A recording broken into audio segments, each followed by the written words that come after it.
Hi guys, I'm here to talk to you today about a bit of a crossover subject. So while this is related to horses, you can also cross it over to fish keeping as a whole. So I would like to talk to you today about goldfish. I often see people post in horse groups and forums and just generally across the internet asking about keeping goldfish in troughs. And there will be so many people who say, yes, absolutely, great idea. There'll be a lot of people who say, oh no, what if your horse drinks up a fish? Which, I mean, I'm sure it can happen, but I think that's very unlikely. So for anybody who's ever wondered, should I keep goldfish in a trough? The short answer is absolutely not. Do not do it. For those of you who are willing to put in the time, effort and extra work that this requires, the answer is possibly. It just depends on your situation, the size of your trough, and how much you are willing to learn and how much work you're willing to put in.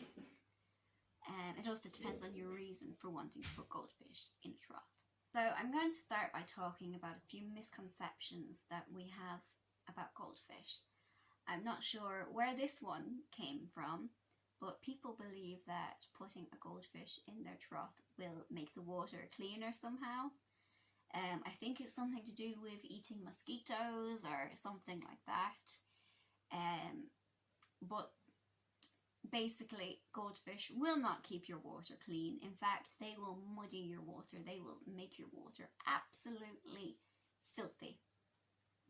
So we're going to talk about how to combat that at a later point in this video.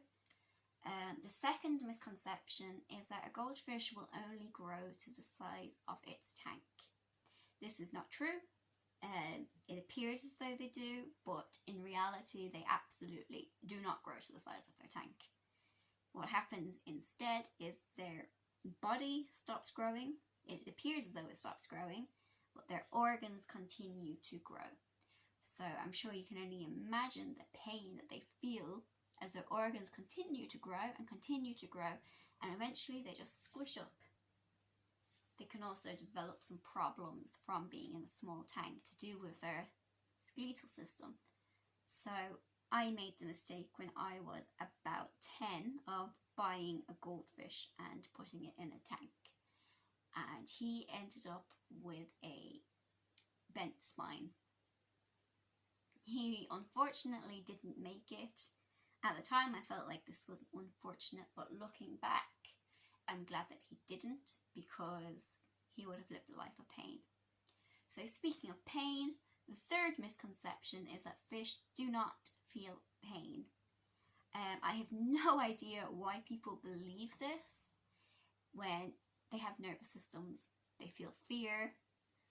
They know not to get themselves hurt. So how could they not feel pain? It doesn't make sense to me. Their species has survived, so obviously they know to avoid pain. So the fourth, I nearly said second, is that they don't have emotions or feelings or even a memory. So people say that goldfish have like a 5-second memory, when in reality they have a memory of like 6 months, which is incredible, really. When you compare 5 seconds to 6 months, they can be trained tricks. Now, how can they be trained tricks if they don't have a memory? So guys, the misconception 1 and 2 kind of overlap into each other. And you may be wondering, well, how does misconception number 2 apply to a water trough? A water trough is much bigger than a tank. Well, unless you have a huge water trough of like 500 litres, it's basically a tank.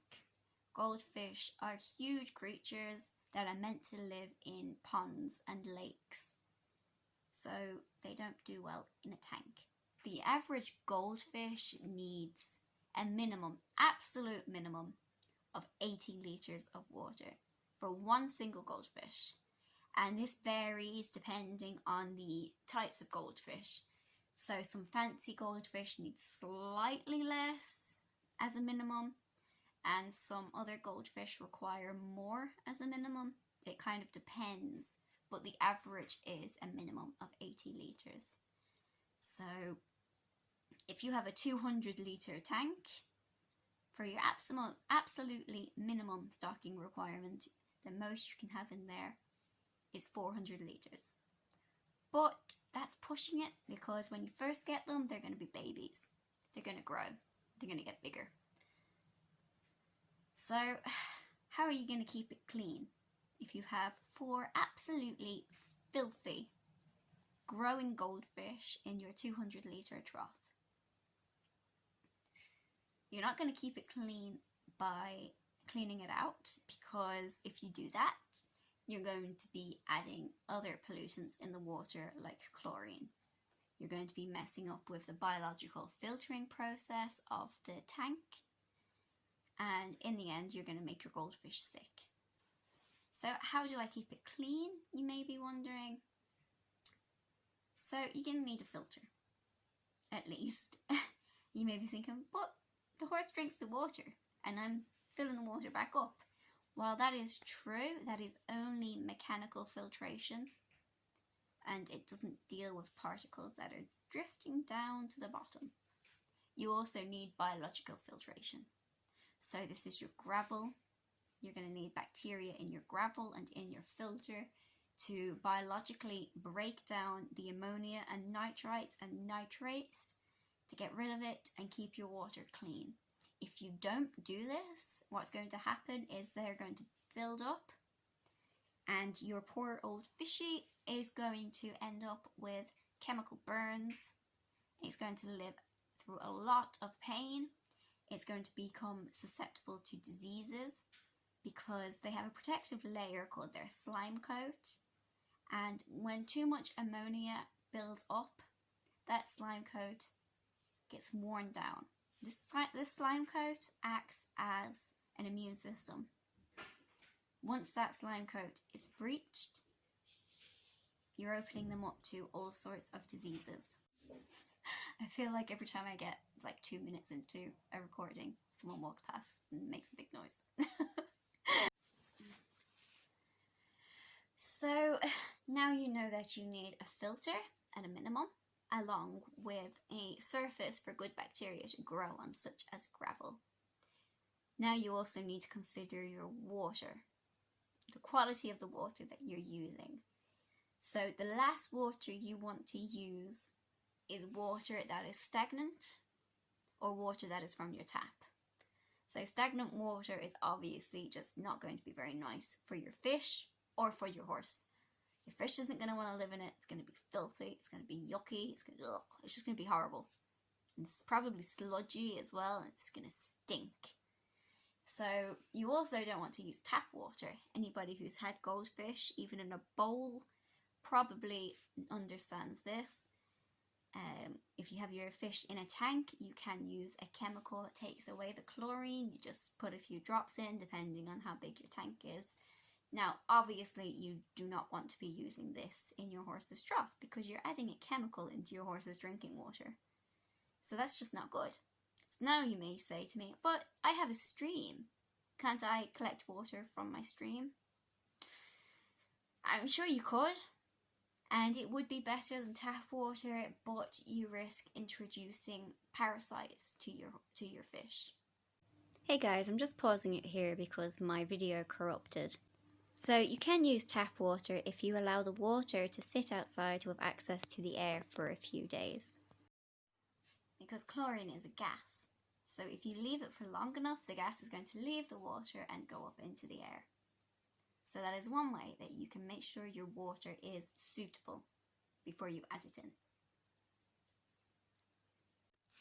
So now that we have talked about a few of the physical and chemical issues with keeping a horse in a trough, it's time to move on to the reason why I mentioned misconception number 4, about goldfish's memory. So not only do you need to provide filtration, correct water, correct amount of space, you also need to cater for their mental stimulation. The last thing you want is your goldfish bored, swimming around in circles. I mean, it may survive, but it's not going to be happy. And why would you want to keep an animal unless you can make it happy? So, goldfish absolutely love to play. Something that they really like to play in are strong currents. So I had some baby goldfish before that I kept in a small enough tank for the, considering what they were. It was more of a grow out tank. So I had 2 filters. I had one on really strong on one end and one that was less strong on the other end.